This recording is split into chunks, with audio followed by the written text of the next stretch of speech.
Abra sua Bíblia, por gentileza, no Evangelho de Mateus, capítulo 7, versículos 28 e 29. É o texto que nós vamos ler juntos, a palavra de Deus, que é lâmpada para os nossos pés e a luz para o nosso caminho, como diz as Escrituras no Salmo 119, versículo 105. Jesus, Jesus, Jesus. Não há nome mais doce e mais poderoso que o nome de Jesus. Diante do nome de Jesus, todo joelho se dobrará e toda língua confessará, dizendo: Jesus Cristo é o Senhor. Não existe nome mais precioso para você trazer à sua mente, ao seu coração. Em momentos de alegria, em tempos de tristeza, Jesus tem o poder de trazer para nós uma palavra que muda a nossa maneira de viver e até de ver a vida. A gente vai conversar sobre o poder das palavras de Jesus. O poder das palavras de Jesus. Evangelho de Mateus, capítulo 7, versículos 28 e 29. Diz a palavra do Senhor: quando Jesus acabou de proferir estas palavras, estavam as multidões maravilhadas da sua doutrina. E a ideia é que elas estavam extasiadas, estavam sem palavras diante das palavras de Jesus. É como se eles se entreolhassem, sinalizassem uns para os outros, absolutamente impressionados, impactados pelas palavras de Jesus. Versículo 29 explica por quê. Porque ele as ensinava como quem tem autoridade e não como os escribas. Os escribas eram os maiores conhecedores da palavra. O conhecimento deles era absolutamente reconhecido pela comunidade. Era uma liderança religiosa de suma importância na preservação das Sagradas Escrituras. Eles conheciam, mas eles não tinham a autoridade, a exposição, o falar, o tratar. Faltava a eles aquilo que é o diferencial do Senhor Jesus Cristo. As suas palavras não são palavras quaisquer, as suas palavras são palavras com autoridade. E há uma razão bastante clara para isso. E nós vamos ver isso hoje. Mas eu queria lembrar a você uma coisa antes, que considero muito importante para o nosso entendimento hoje. Jesus não tratava apenas o exterior. Ele tratava, sobretudo, como continua a tratar hoje, o nosso interior. E você sabe que há uma diferença grande. Há palavras que atuam no nosso exterior, elas são superficiais. Não é que elas não sejam boas. Na verdade, boa parte delas são palavras que nós gostamos de ouvir. Mas existem algumas palavras que mexem lá no nosso interior. E algumas dessas nós não gostamos de ouvir. São aquelas palavras que a gente diz: ei, meu Deus do céu. Os meus irmãos pentecostais dizem: é cajadada. Outros dizem: forte. Outros mais animados dizem: fala Deus. Preguei numa igreja, enquanto eu pregava, havia alguém na igreja que dizia: fala papai.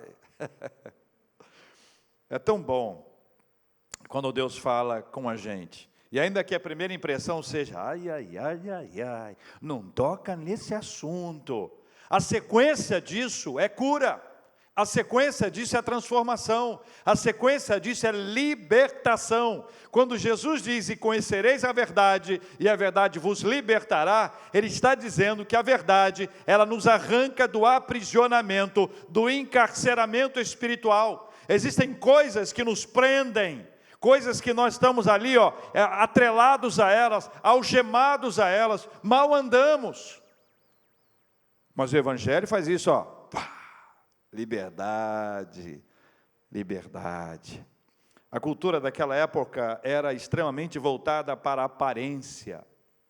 Era muito focada na aparência.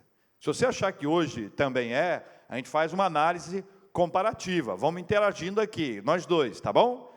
Mas a cultura daquela época era focada na aparência. Veja o que diz o Evangelho de Mateus, porque só para te explicar uma coisa que eu devia ter dito antes e não falei. Esse texto é o finalzinho do Sermão do Monte, tá bom? Jesus está concluindo, capítulo 5, 6 e 7 de Mateus, Sermão do Monte. Então, Jesus está concluindo o Sermão do Monte. Então, quando as pessoas dizem, ele fala como quem tem autoridade, eles estão falando do Sermão do Monte, 5, 6 e 7. Veja, volte comigo, capítulo 5, versículos 21 a 26, você vai observar uma coisa preciosa e importante. A cultura era extremamente voltada para a aparência, eu quero te explicar isso. O olhar estava preocupado com a imagem, com o parecer ser ou parecer ter. A situação era tão extrema naquela época que chegou até a vida espiritual. Então, as pessoas se preocupavam com a sua aparência. A aparência era um grande diferencial para o outro, impactava as pessoas a partir da aparência. Isso era tão complicado na cultura daquela época que chegou à vida espiritual. Então, de alguma maneira, essa cultura da aparência, ela foi chegando, até chegar na vida espiritual. Então, a nossa vida espiritual, a vida espiritual das pessoas daquela época, passou a ser impactada pela aparência. E aí há uma coisa que é curiosa, mas é muito importante que você observe. Os religiosos, eles ostentavam, e na sua religiosidade buscavam ser mais religiosos que outros religiosos. Isso era claro. Quando eles pensavam em dar esmolas, eles não apenas davam as esmolas, mas eles contavam que estavam dando as esmolas. Eles chamavam a atenção para o seu ato, para que as pessoas pudessem reconhecê-los como generosas. Olha como é que aquela pessoa é liberal, olha como aquela pessoa é misericordiosa, olha como ele cuida dos pobres. Era essa a ideia. Então, veja, fazia para ser visto, cultura da aparência. Uma segunda coisa que acontecia, que é curioso isso, a pessoa jejuava e fazia questão de mostrar para as pessoas que ela estava jejuando. O jejum bíblico, ele existe para nos aproximar de Deus. Ele entra na história bíblica como um sinal do nosso arrependimento, busca da santificação. Santificação no sentido de ter intimidade com Deus. A gente não jejua para que alguma coisa aconteça lá ou acolá. A gente jejua para ficar perto de Deus, para ter intimidade com o Senhor, para sermos mais santos na presença de Deus, e aí, por causa disso, Deus pode realizar todas as coisas. Mas é curioso, você imagina bem, você me chama para almoçar e eu aceito. Não agora, depois da pandemia, vamos combinar? Você me chama para almoçar e eu aceito. Chega no restaurante, você pega lá o menu, coloca lá na frente e diz assim, olha, reverendo, vamos aqui, tem um almoço especial, aqui tem um prato extraordinário. Aí você chama o maître, o garçom e pede o prato. Quando você pede o prato, você diz assim, e o senhor, reverendo, o que o senhor quer? O senhor não pela idade. Está combinado? Aí eu digo assim, não vou comer nada não, porque eu estou em jejum. Pelo amor de Deus, eu estou ostentando, você está me entendendo? As pessoas iam para as ruas com semblante desfigurado, mostrando que estavam com fome, mostrando que estavam já há algum tempo jejuando para parecer para as pessoas que eram mais espirituais do que os outros. Eles jejuavam para serem vistos pelas pessoas. Sabe o que é isso? Cultura da aparência. Calhou também para a terceira etapa, que era a oração, onde eles também oravam para serem vistos pelas pessoas, procuravam os lugares destacados, para que as pessoas pudessem vê-las orando, e à medida que elas vissem, orando, as pessoas iam dizer, olha como aquela pessoa é tão espiritual. Então, quando você vê que isso chega à história da igreja, quando você vê que isso chega à nossa comunidade, o perigo que isso tem de nos arrancar do lugar do relacionamento com Deus, nos colocando no lugar do relacionamento com o próximo. Para um povo cuja cultura privilegiava a aparência, Jesus Cristo pregou a respeito das motivações e dos intentos do coração. Quando o assunto era homicídio, o texto está aqui, quando o assunto era homicídio, o entendimento era, não matarás. O pecado era o ato de matar. Esse era o pecado. Mas Jesus muda essa história no versículo 22, quando ele diz, olha, eu porém vos digo que todo aquele que, sem motivo, se irá contra seu irmão, estará sujeito a julgamento. E quem proferir um insulto a seu irmão estará sujeito a julgamento do tribunal, e quem lhe chamar tolo estará sujeito ao inferno de fogo. Jesus toma conta? Aí não, Jesus, espera aí. Aí ficou complicado. É isso mesmo, Jesus? Então, a questão não é apenas o ato de matar, mas a intenção de matar, a motivação do coração, aquilo que está ali nas entranhas do nosso ser. Então o Evangelho, ele trata a gente por dentro, não apenas aquilo que a gente faz, mas aquilo que a gente pensa, aquilo que está ali segredado, escondido no coração da gente. Jesus, ele trata a nossa motivação, ele entra lá dentro da nossa vida para nos mostrar que a nossa motivação, ela deve ser tratada.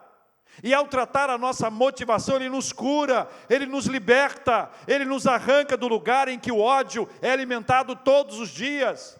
Jesus nos tira daquela hipocrisia religiosa, de querer dizer para as pessoas que nós somos mais isso, mais aquilo outro, e ainda mais.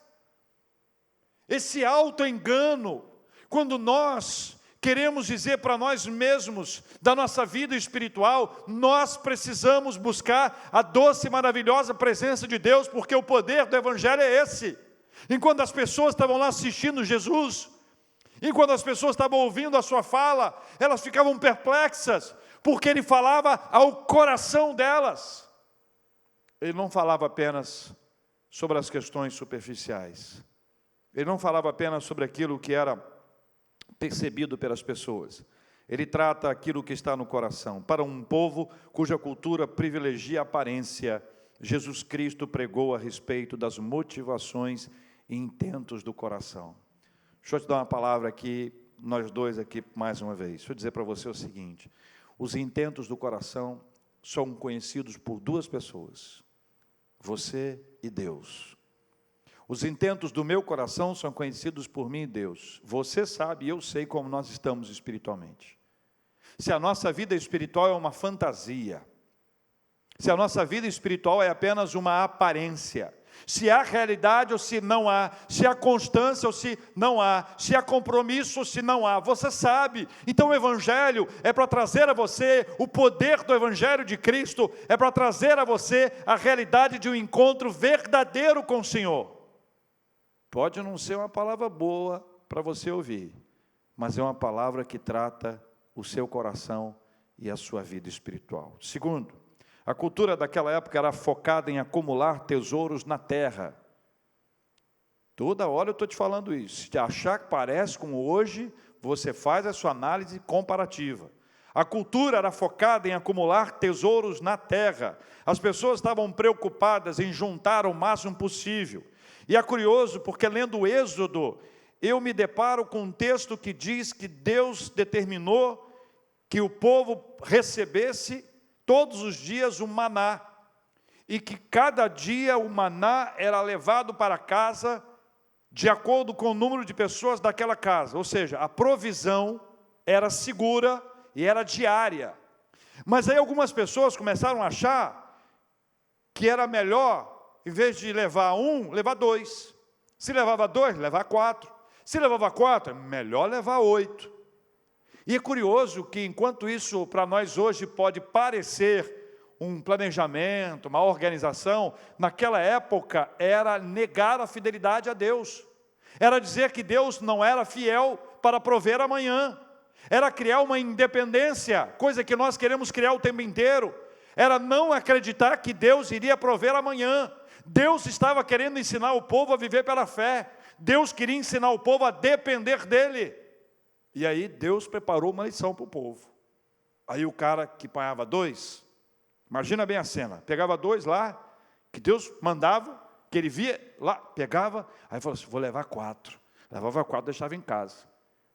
Quando ele comeu os 2, que eram os 2 daquele dia, quando acabou os 2 daquele dia, quando ele foi olhar os outros 2, que ele tinha levado a mais, estava apodrecido, cheio de bicho e cheirava mal.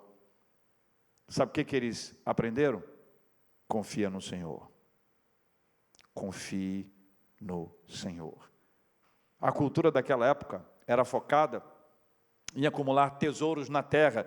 E é interessante quando você vê o capítulo 6, Jesus está dizendo no versículo 19, para a gente de maneira clara: não acumuleis para vós outros tesouros sobre a terra, onde a traça e a ferrugem corrói, e onde ladrões escavam e roubam. O problema era grave a ponto de parecer ser, ou de fato ser, uma idolatria. Veja o que diz mais adiante no versículo 24: ninguém pode servir a dois senhores, porque o há de aborrecer-se de um e amar ao outro, ou se devotará a um e desprezará o outro. Não podeis servir a dois senhores. Todo esse relato do contexto e outros textos nos mostram que havia um grande perigo no amor às riquezas. O problema não era a riqueza, o problema não é ter o dinheiro, o problema não é ter os bens, é amar aquilo acima de Deus, é confiar naquilo acima de Deus, é acreditar que esta riqueza garante para mim aquilo que Deus prometeu que iria garantir. Então é como se eu dissesse: não preciso mais do Senhor, já recebi a minha parte da herança. Lembra da parábola do filho pródigo?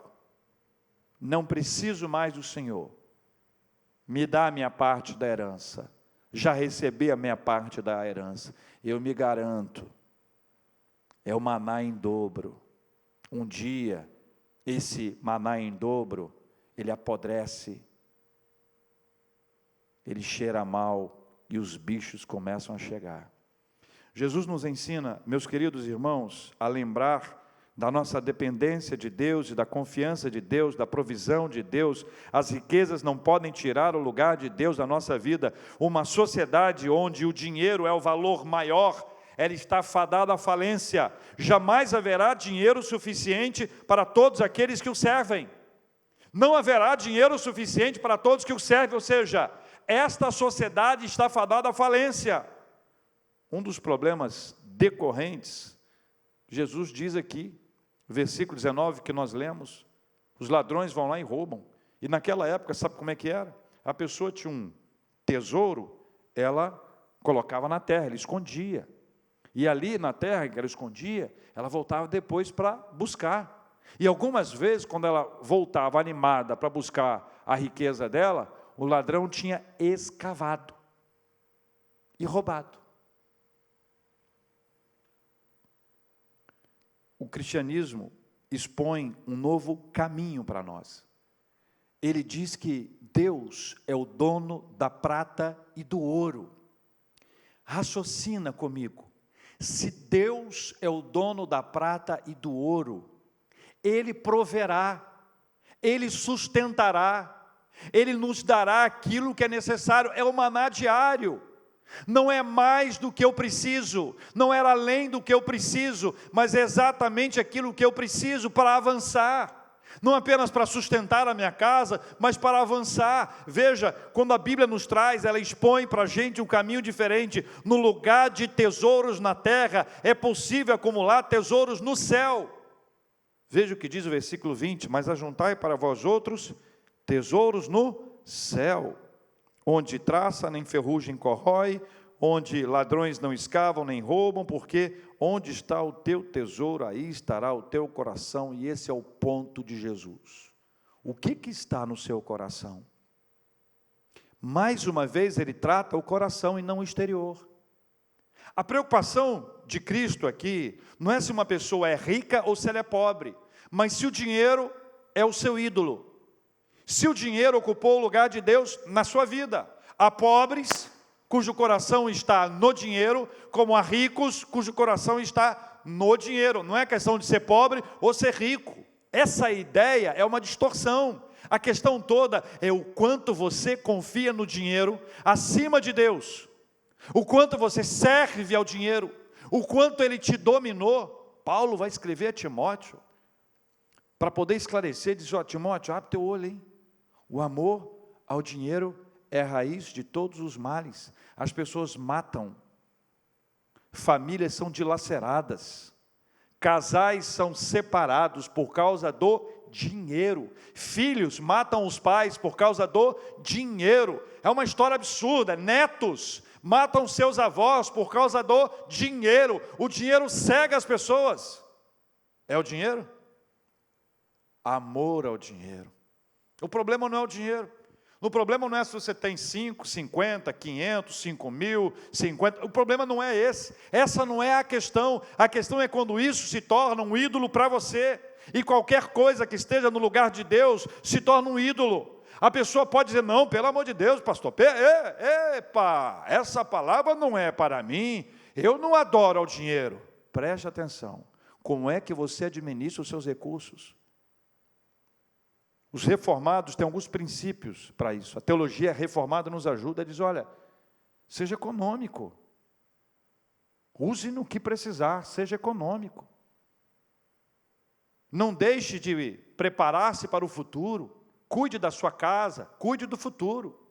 Seja generoso com a obra de Deus.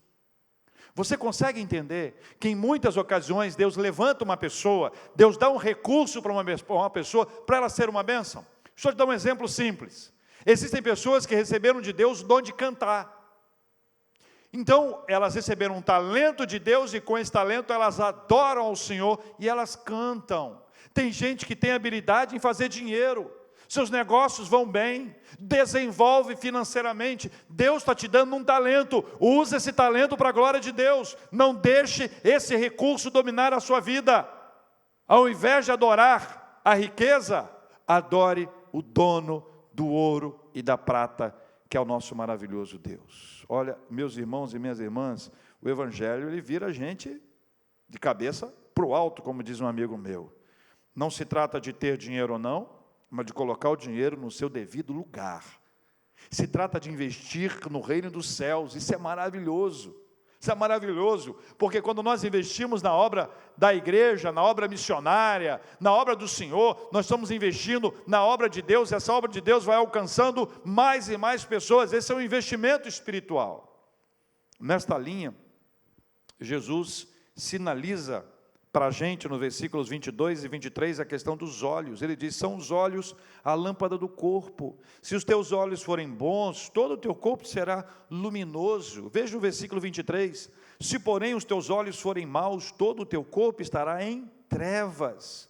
Portanto, caso a luz que em ti há sejam trevas, que grandes trevas serão. Jesus faz uma mexida na questão dos olhos.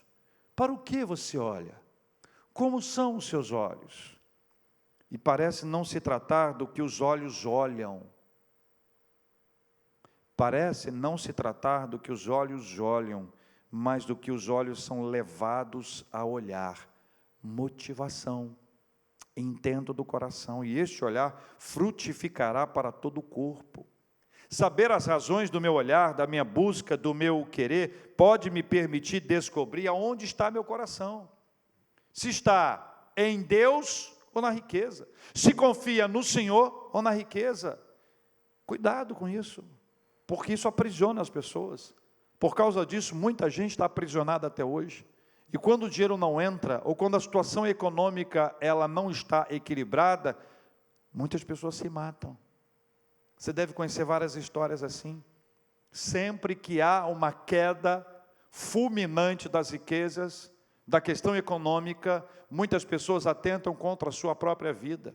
As cenas da quebra da Bolsa de Nova York em 1929 ainda estão registradas, você deve ter visto imagens. Ou quando houve a grande crise norte-americana em 2008, o número de pessoas que pularam dos prédios foi uma coisa absurda. Por quê? Porque tudo deles estava na riqueza. A vida deles era a riqueza. Eles lutaram a vida inteira para ter, esqueceram de ser. E este vazio do não ter era incompatível com a vida. Graças a Deus o Evangelho está sendo anunciado. E muitas pessoas estão revendo as suas vidas a partir do Evangelho. É isso que Jesus fez. Você imagina que Jesus está falando para judeus, tá? Está entendendo? Você está me entendendo? Ele está falando para judeus, cujo olhar naquela época, e alguns ainda hoje, está primando pelos recursos, pelo dinheiro, pela riqueza. Cuidado com isso. Terceiro e último. A cultura era firmada no ouvir e nem sempre praticar. Olha que coisa curiosa. As pessoas daquela época, elas ouviam, mas não praticavam. ouviam uma boa orientação da palavra, da Bíblia, ouviam, mas não colocavam em prática. Capítulo 7, versículos 24 a 27, veja a descrição que você conhece muito bem. Todo aquele, pois, que ouve estas minhas palavras e as pratica, veja a ênfase, o que ouve e as pratica, ele será comparado a um homem prudente que edificou a sua casa sobre a rocha. E caiu a chuva, e chove, gente, e transbordaram os rios, e transborda, gente, e sopraram os ventos, e sopra, e deram com ímpeto contra aquela casa, que não caiu, por quê? Por quê? Por quê? Por quê? Porque fora edificada sobre a rocha. O que Jesus disse que é equivalente a edificar a casa sobre a rocha? É ouvir e praticar. Agora ele faz a comparação mais adiante, versículo 26.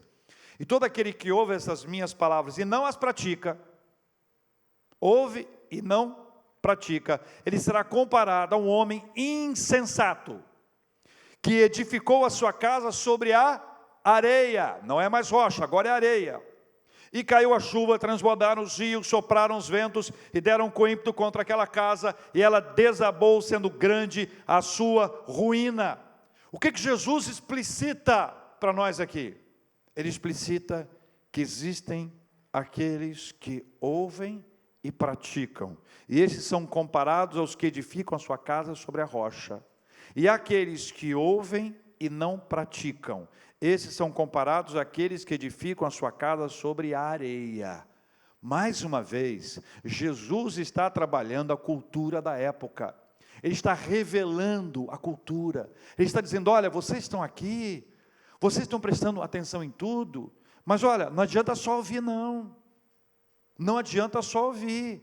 Você precisa praticar. E a prática é fundamental. Se não houver prática, falta alguma coisa. Mais relevante que somente ouvir era praticar. Muitas pessoas admiravam Jesus pelo seu discurso. Admiravam Jesus pela maneira, pela sua oratória, pela sua abordagem. Mas o Evangelho não é para isso. O Evangelho não é para ser admirado, é para ser vivido. O conhecimento intelectual, ele não é desprezado. A admiração pela oratória, ela não é desprezada, mas o Evangelho não é isso. O Evangelho não é conhecimento intelectual, o Evangelho não é oratória, o Evangelho é a palavra de Deus. O saber, conhecer, o ouvir, deve estar atrelado ao praticar. Os ouvintes de Jesus ficavam admirados com a sua palavra. Admirados, impressionados, extasiados com a palavra de Jesus. Mas havia uma grande diferença que tornava essa admiração mais concreta. Ele falava e vivia. A sua palavra era embalada pelas suas atitudes. E esta era uma revolução e tanto para aquela época. Porque era muito comum ter pessoas que criavam leis para o próximo, princípios para o próximo, ordens para o próximo, mas eles mesmos não praticavam isso. Ao vermos Jesus em alguém, nós somos tomados de uma profunda admiração, e existem pessoas que transmitem isso de uma forma extraordinária. Jesus nos ensina a transformar ensinos ouvidos em ensinos praticados. Jesus não quer que você apenas seja um bom ouvinte, mas que você seja um bom ouvinte, um bom praticante da palavra. Nem sempre é fácil viver o que Jesus ensina, porém não há outro caminho que não este. Não há outro caminho que não este. Sabe por quê? Porque existe uma hora, que é aquela prova dos 9, em que a nossa vida é provada. Nós somos provados, a nossa fé é provada. É quando vem a chuva, é quando vem o vento, é quando transbordam os rios, e quando vem tudo com ímpeto contra a nossa vida. Mas se a sua casa estiver edificada sobre a rocha, ou seja, se você é alguém que ouve, que escuta e que pratica a palavra, a sua casa permanecerá de pé, a sua vida espiritual permanecerá de pé, e você vencerá para a glória de Deus em nome de Jesus. A cultura daquela época era muito focada na aparência. Incrível. Era tão focada na aparência, que a aparência chegou até a vida espiritual. Eles começavam a mostrar para as pessoas que eles eram espirituais. Veja como eu sou espiritual. Veja como eu oro. Veja como eu jejuo. Veja como eu contribuo, como eu dou esmolas. Olhe para mim. Olhe para mim. Olhe para mim. Toda vez que isso acontecer, isso não é evangelho, isso é carne. Evangelho é, olhe para Jesus, olhe para Jesus, olhe para Jesus. Todas as vezes que o nome do indivíduo, da pessoa, do homem ou da mulher, é o nome a ser exaltado, isso é carne. Mas quando é olhe para Jesus, é o nome do Senhor que é glorificado. Jesus mexe com isso e diz, olha, não façam isso para serem vistos pelas pessoas. Importa que eu veja, importa que o Pai veja. Uma cultura que estava presa ao lugar de acumular riquezas na terra, Jesus ensina que é melhor acumular tesouros no céu. Ele ensina que o amor ao dinheiro é idolatria. Que é possível que algumas pessoas coloquem a sua vida centrada no dinheiro, no acúmulo de riquezas. Mas se perderem isso, perdem a própria razão da existência. Para uma cultura firmada no ouvir, adorei a mensagem, linda palavra. Tudo pode ser lindo, mas se não for praticado, se perde. Uma cultura firmada no ouvir e nem sempre em praticar, Jesus ensina que mais relevante que somente ouvir era praticar. Eu quero orar com você. Eu quero pedir ao Senhor que por misericórdia e graça, Ele atue na sua e na minha vida. Sabe por quê? Porque nós dois corremos esse risco aqui. Primeiro risco, termos a nossa vida firmada na aparência espiritual. O que adianta? Se na hora da prova, o que tem é só capa, o que tem é só maquiagem, o que tem é só superficial. Vamos largar isso. Vamos mergulhar na presença do Senhor. Segundo, a nossa confiança está no Senhor e não no dinheiro. Dá para você repetir isso comigo aí na sua casa? A minha confiança está no Senhor e não no dinheiro. Pode repetir você aí. O dinheiro não vai tomar o lugar de Deus na nossa vida. Nós não somos idólatras. Nós somos tementes a Deus. Terceiro, cuidado com o risco de só ouvir e não praticar. Cuidado. Cuidado. Quem sabe é Deus. E Deus sabe. Você também sabe. Eu quero chamar você para a oração. Eu quero dizer que você precisa e eu preciso. O risco que você corre é o mesmo que eu corro. Aliás, corremos muito esse risco. Parecer ser, querer ter, não viver, você e eu. É por isso que eu quero dizer que nenhum de nós é melhor do que ninguém. Que não existe super espirituais. Que nós precisamos de Deus. Precisamos do Espírito Santo na nossa vida. Precisamos que Deus venha sobre nós e que o seu Espírito Santo transforme o nosso coração. Olha para mim.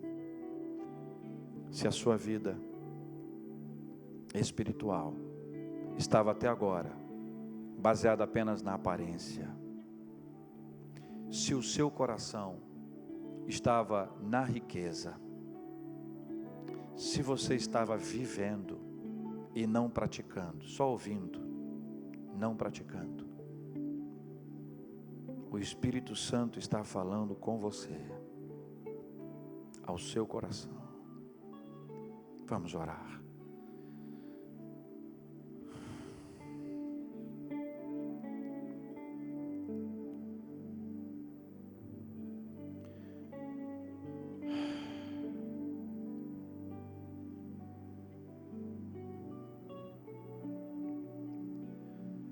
Nosso Deus e Pai, o Senhor conhece cada um de nós, sabe onde pega,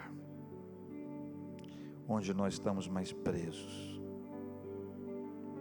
Tira o nosso coração da aparência espiritual e dá-nos a verdade, a intimidade, sinceridade, transparência, coerência. Livra-nos da hipocrisia religiosa. Se alguém está aprisionado à riqueza, e numa época de incerteza como essa, se o seu coração estava na economia, na riqueza, há pessoas que estão perdendo o sentido da vida. Pai, salva essas pessoas em nome de Jesus. Livra essas pessoas dessa tentação de colocarem o seu dinheiro no ídolo do recurso, de colocar o seu coração no ídolo que é o dinheiro. Liberta, Senhor, em nome de Jesus. Sobre aquelas pessoas, ó Pai, que estavam só ouvindo. Meu Deus, dá-nos a bênção de apreciarmos a palavra, mas de trazermos aqui, para a nossa vida prática. Tenha misericórdia de nós, Pai. Tenha misericórdia de mim. Não sou melhor do que ninguém, o Senhor sabe bem disso. Todos nós estamos no mesmo nível. Não há ninguém melhor do que ninguém. Somos igualmente pecadores. Por isso que as pessoas ficavam impressionadas com o Senhor Jesus, porque Ele não falava apenas aquilo que elas estavam acostumadas a ver, mas Ele falava aquilo que estava no coração delas. Era como se Ele estivesse falando com cada uma individualmente. E eu peço ao Senhor, que é quem fala com a gente. Eu peço ao Senhor, que é quem ministra ao nosso coração. Eu peço ao Senhor, que é quem está falando com cada pessoa que está nos acompanhando agora. Ministra, liberta, põe a tua mão, arranca da vida de aparência e leva para a intimidade com o Senhor. Liberta do encarceramento da riqueza e leva a servir ao Senhor e a usar a riqueza para a glória de Deus. Toma aquele que gosta de ouvir, mas não pratica, para que possa pegar o aprendizado e levá-lo para a vida prática. Assim eu oro ao Senhor, em nome de Jesus.